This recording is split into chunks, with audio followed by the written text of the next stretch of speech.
First of all, let me say, it's very nice to come. I've been several times to this event, the award shows for Beverly Hills Film Festival. And it's very moving to me because, you know, it really does what it attempts to do, which is inspire young filmmakers by giving them a little attention and encouragement. It's a very important thing to do. And for all those people who stepped up to contribute, the jury members, all the people who got this thing arranged, read the scripts, did all the work, I say congratulations to all of you. Wonderful. People participate in this fine work. So in this particular case, we saw a film which was made by somebody who I had some connection to over the past year. And this is an extraordinary editor. His name is Bobby Ferretti. And Bobby is one of our fine editors.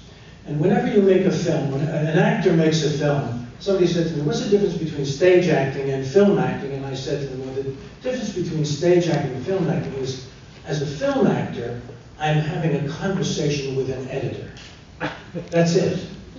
I'm doing something and I'm hoping that this for the editor to see, so he can say, I can use that piece, or here's where I cut, or something else. If I fulfill the emotion, I want that editor to see it, and usually it's a fellow who I don't see very much, sometimes not at all, because he's in a dark little room, and he's watching this film, and he puts it together, and an editor is someone who is the final writer on a film. The film is very, very interesting. There's several stages to it, you know. But anybody who's made a film knows that the final piece of the story is put together by the editor. If you have a good editor, he's going to find that story in the material. And Bobby Ferretti is one of those guys. And just knowing Bobby, he has a certain poise to him. He's going to come up here after me, and you'll see everything I say is true. He can't avoid being who he is, but he has a certain grace about him, and he's one of those people that is attractive because he listens, as any good editor does. They're quiet people who look for the details in things. Now, he was given the opportunity by his friend Igor Lepanov. Is that the proper way of pronouncing it? Yes. Lepanov. Yeah. They had footage of the events of World War II on the Russian front. How many hours? Over 400. 400 hours of footage. And the intention was from the beginning, I suppose, and Bobby, you guys have talked to me as I go through this, was to take this footage, this raw footage, this black and white footage, and somehow make a film that gives us remembrance of the sacrifice that took place during that time. And I know enough about history to know that the events that happened in Russia, and especially at Stalingrad, turned the tide of the war and made it possible for all the Allies to prevail and defeat Adolf Hitler. It was the sacrifice made at that time by our men, by people around the world, and by the Russian people was extraordinary and deeply disturbing and deeply moving.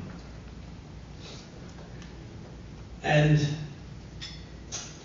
Bobby took this footage, and you can imagine what he went through, and maybe he'll say a few words about that process, but it's just overwhelming. It's just to take that footage and separate it out and see it all, and determine how he can make a film. And the intention from the beginning was to make a film that was, as they describe it, a doc opera, a documentary opera. What does that mean? It means that they were going to use music, that they were going to use documentary footage, and they were going to create an event that is like an opera. We go to see operas and we don't understand the language, but we let ourselves be carried away by the music and the visuals. We know pretty much the story, and it becomes very satisfying. So that's what they set out to do. The film is extremely powerful, deeply moving. It's an event. For me, it was an event. And it's about 45 minutes, 40-something minutes, and I recommend you all see it. It's something very special, and it's something we've got to pass on to the younger generation. They know nothing about the sacrifices that have been made so that we can live in freedom at this time. So, anyway, I as an artist, I was thrilled and awed to see this piece of work. I'd like to have Bobby and Igor come up and explain maybe a little bit further, fill in for what I may have missed, and give people a taste of your personalities and the incentives that drove you to this masterpiece. Me too. Vai.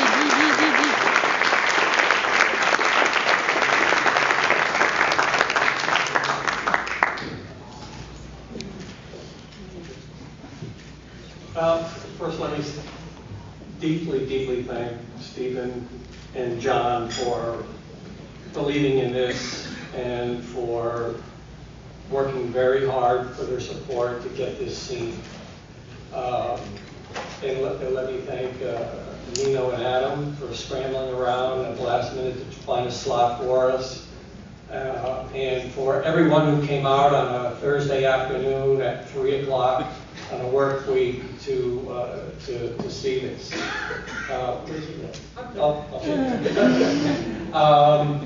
Just a real quick thing.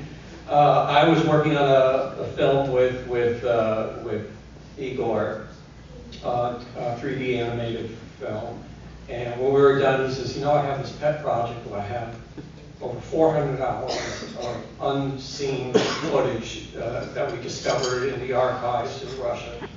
I want to do a documentary." He goes, "I got some German music, I got some Russian music." And I go, "Oh, so like a rock opera, we'll make a doc opera." I made the word up. And he looked at me and he goes, "Doc opera, I like it. Can you do it?" And then I was like, what the hell did I just say? What is a doc opera? So I had to come up with something, and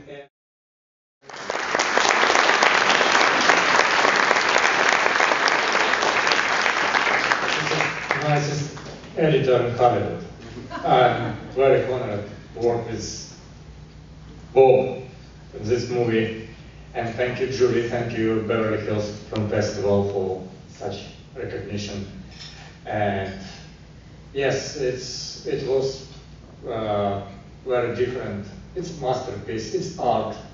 It's no more than like commercial documentary or documentary just for it's for art. And I think everything what Bob do, I do just producer things. I care about footage. I care about restoration. I care about how to do this footage contemporary. But it's not about movie. It's not about storytelling. Storyteller is a mystery, and I want to say thank you, Bob, for